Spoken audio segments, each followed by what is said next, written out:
தட்டை, சீடை, முறுக்கு, ரிப்பன் பக்கோடா, அதிரசம், என்ன வேணாலும் செய்யுங்க. ஒரே ஒரு 5 லிட்டர் இதய மந்த்ரா கடல் எண்ணெய் பேக் ஒரு மாசம் முழுசுக்கும் அத்தனை சமையல் முடிச்சு விடலாம். இதய மந்த்ரா.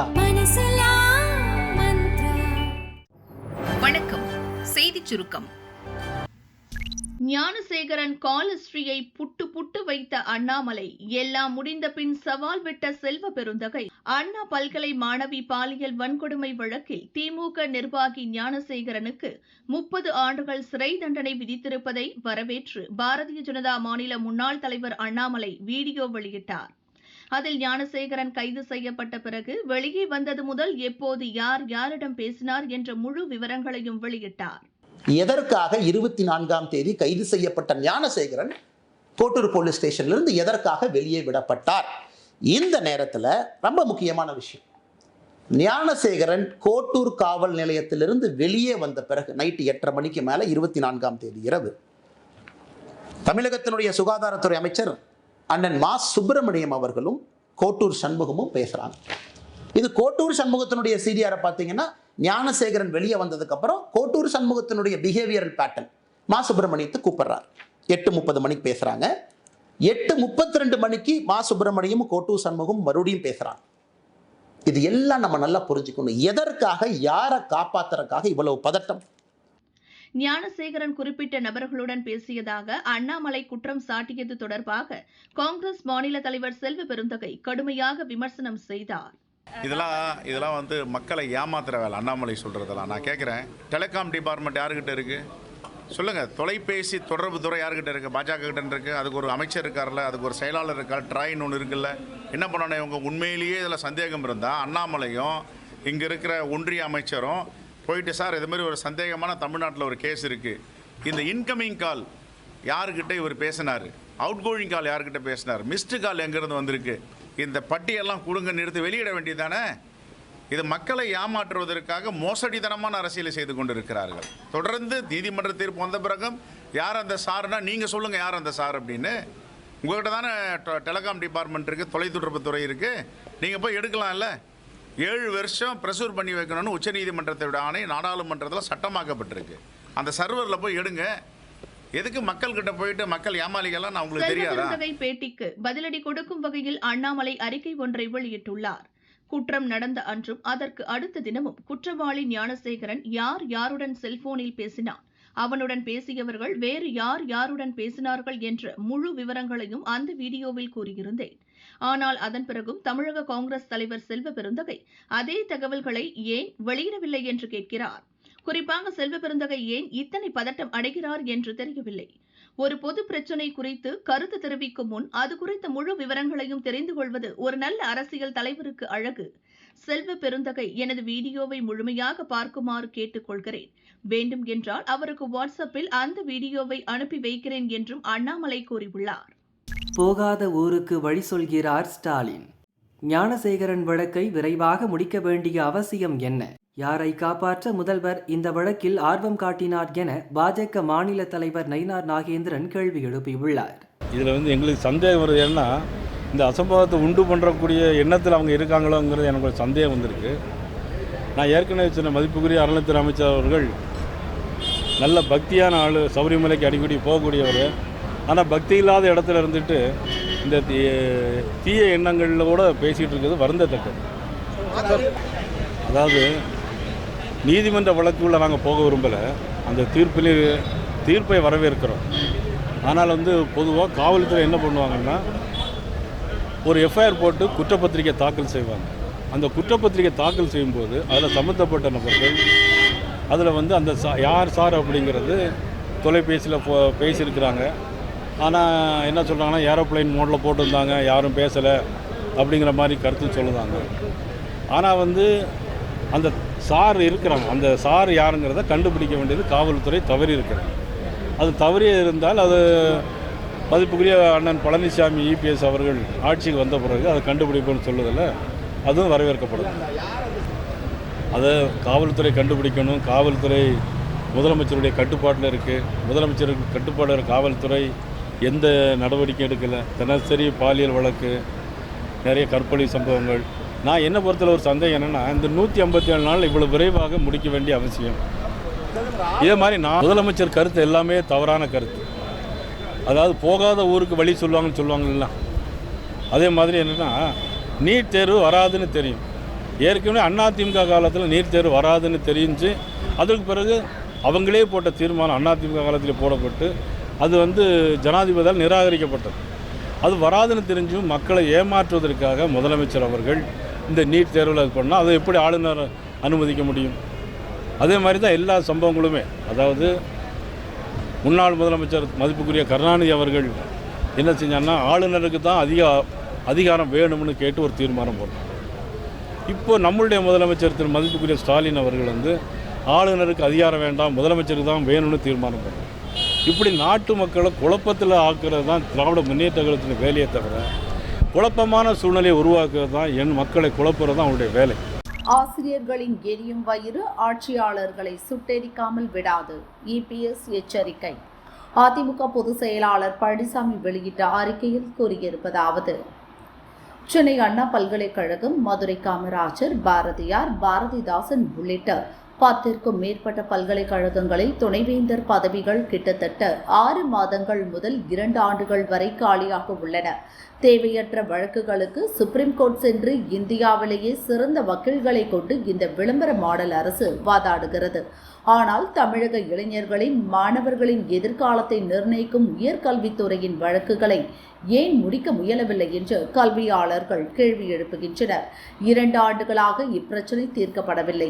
நிதி பற்றாக்குறை மற்றும் ஊதிய பிரச்சினைகளால் மதுரை காமராஜர் பல்கலைக்கழகத்தில் 2 ஆண்டுகளாக பேராசிரியர்கள், ஊழியர்கள் மற்றும் ஓய்வூதியர்களுக்கு ஊதியம் மற்றும் ஓய்வூதியம் வழங்கப்படவில்லை.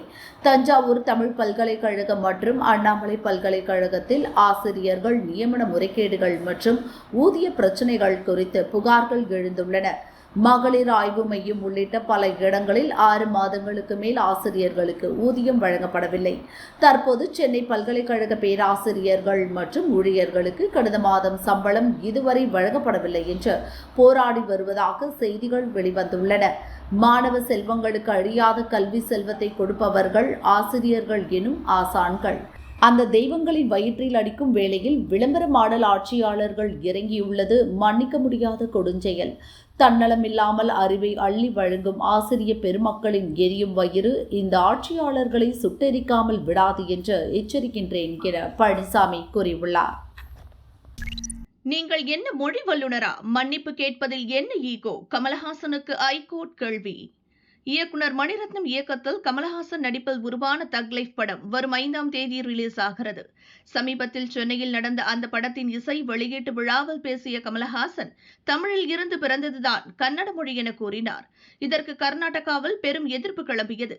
கமல் மன்னிப்பு கேட்க வேண்டும், இல்லாவிட்டால் படத்தை வெளியிட விடமாட்டோம் என கன்னட அமைப்புகள் போராட்டங்கள் நடத்தின. ஆனால் கமலஹாசனோ அன்பு ஒருபோதும் மன்னிப்பு கேட்காது என கூறினார்.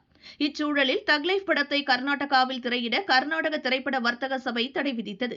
இதை எதிர்த்து படத்தின் தயாரிப்பு நிறுவனமான கமலஹாசனின் ராஜ்கமல் பிலிம்ஸ் இன்டர்நேஷனல் கர்நாடக ஐகோர்ட்டில் முறையிட்டது.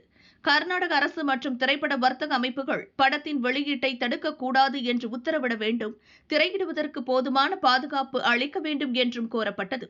இந்த வழக்கு இன்று விசாரிக்கப்பட்டது. நீதிபதி எம் நாகப்பிரசன்னா கூறும்போது, நீங்கள் கமலஹாசனோ வேறு யாராக இருந்தாலும் மக்களின் உணர்வுகளை புண்படுத்த முடியாது. இந்த நாடு மொழி அடிப்படையில் பிரிக்கப்பட்டது. ஒரு பிரபலம் அப்படி பேசியிருக்க கூடாது. கர்நாடக மக்கள் மன்னிப்பு மட்டுமே கேட்கிறார்கள். ஆனால் நீங்களோ உங்கள் படத்துக்கு பாதுகாப்பு கேட்டு இங்கு வந்திருக்கிறீர்கள். நீங்கள் என்ன வரலாற்று ஆய்வாளரா அல்லது மொழியில் வல்லுநரா? எதன் அடிப்படையில் அப்படி பேசினீர்கள்? ஒரு மன்னிப்பு கேட்டால் எல்லாம் தீர்ந்திருக்கும். மன்னிப்பு கேட்கவில்லை என்றால் எதற்காக கர்நாடகாவில் உங்கள் படம் ஓட வேண்டும் என்று விரும்புகிறீர்கள்? கருத்து சுதந்திரத்தை, மக்களின் உணர்வுகளை புண்படுத்த அனுமதிக்க முடியாது. கர்நாடகாவில் சில கோடிகள் சம்பாதிக்க விரும்புகிறீர்கள். அப்படியென்றால் மன்னிப்பு கேட்பது மட்டுமே உங்கள் முன் இருக்கிறது என நீதிபதி கூறினார். கமல் மன்னிப்பு கேட்க கெடு விதித்து ஐகோர்ட் விசாரணையை மதியத்திற்கு ஒத்திவைத்தது. மீண்டும் வழக்கு விசாரணைக்கு வந்தபோது கர்நாடகா பிலிம் சேம்பருக்கு கமலஹாசன் அளித்த கடிதம் குறித்து தெரிவிக்கப்பட்டது. அந்த கடிதத்தில் கன்னடம் குறித்து தமது கருத்து தவறாக புரிந்து கொள்ளப்பட்டது வருத்தம் அளிப்பதாக தெரிவிக்கப்பட்டு இருந்தது. கமலின் கடிதத்தில் மன்னிப்பு என்ற வார்த்தையே இல்லையே, ஏன் என்று நீதிபதி கேட்டார். மன்னிப்பு கேட்காமல் ஏன் சுற்றி வளைத்து பேசுகிறார் கமல்? கன்னடத்தை மதிக்கிறார் என்பதை ஏற்கிறோம். ஆனால் மன்னிப்பு கேட்பதில் கமலுக்கு அப்படி என்ன ஈகோ? படத்தை வெளியிடுவதை விட தேச ஒற்றுமை முக்கியம். பிரச்சனையின் தீவிரத்தை கமல் உணர வேண்டும் என நீதிபதி கூறினார்.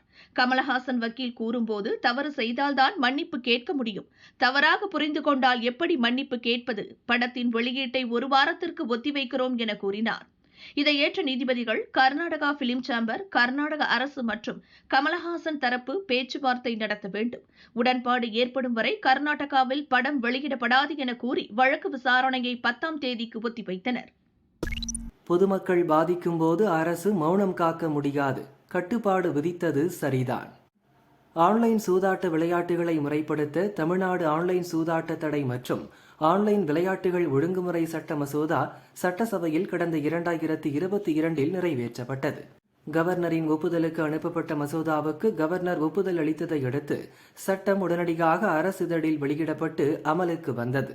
இந்த சட்டத்தின் கீழ் ஆன்லைன் விளையாட்டுகளை விளையாட ஆதார் இணைப்பை கட்டாயமாக்கியும் நள்ளிரவு 12 மணி முதல் அதிகாலை 5 மணி வரை விளையாட அனுமதிக்க கூடாது என நேர கட்டுப்பாடு விதித்தும் கடந்த பிப்ரவரியில் விதிமுறைகள் அறிவிக்கப்பட்டன.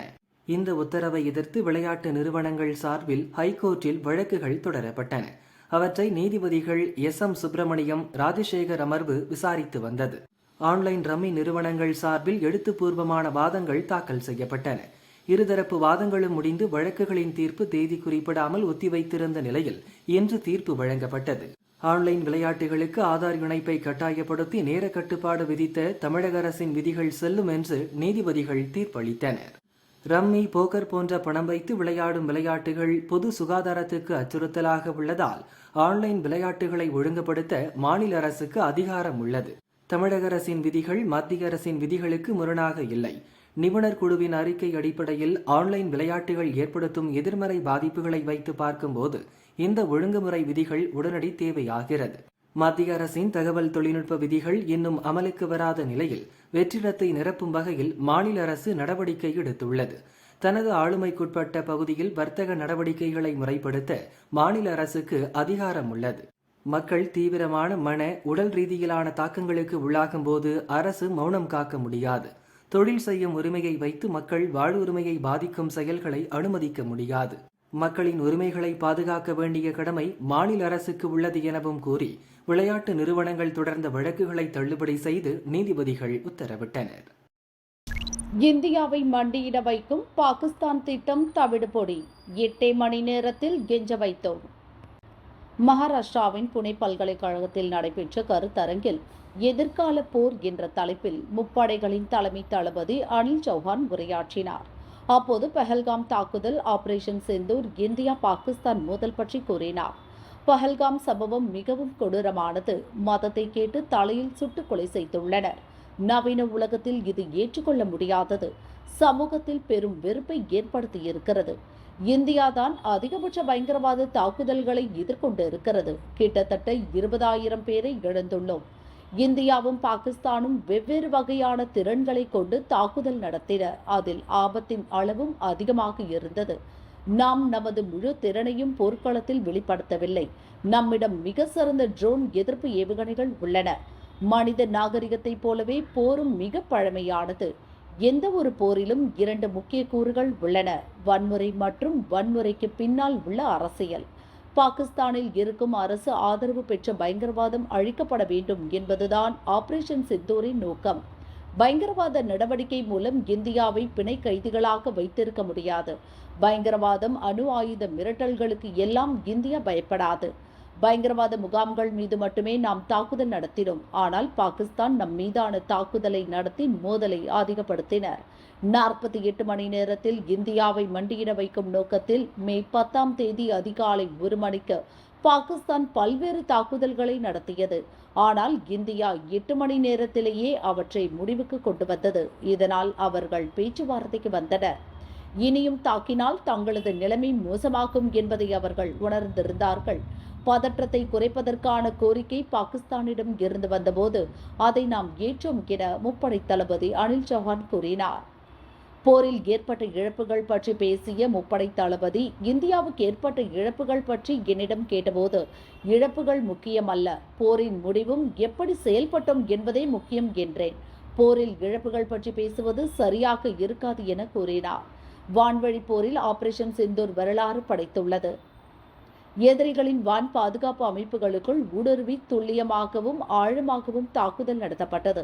ஆபரேஷன் சிந்தூர் இன்னும் முடியவில்லை. இது தற்காலிக போர் நிறுத்தம் மட்டுமே என்று முப்படை தளபதி அனில் சௌஹான் கூறினார். மனவளர்ச்சி குன்றிய சிறுமியை சிதைத்து கர்ப்பமாக்கிய கொடூரம். பாபநாசம் அருகே பகீர் சம்பவம்.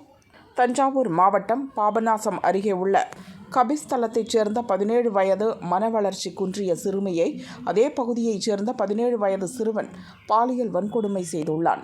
வீட்டிற்கே சென்று நட்பாக பழகி வந்த சிறுவன் 8 மாதங்களுக்கு முன் சிறுமியின் பெற்றோர் இல்லாத சமயம் பார்த்து பலாத்காரம் செய்திருக்கிறான். இது குறித்து அதே பகுதியைச் சேர்ந்த 28 வயது கூலி தொழிலாளி அஜித்குமாரிடம் கூறியுள்ளான்.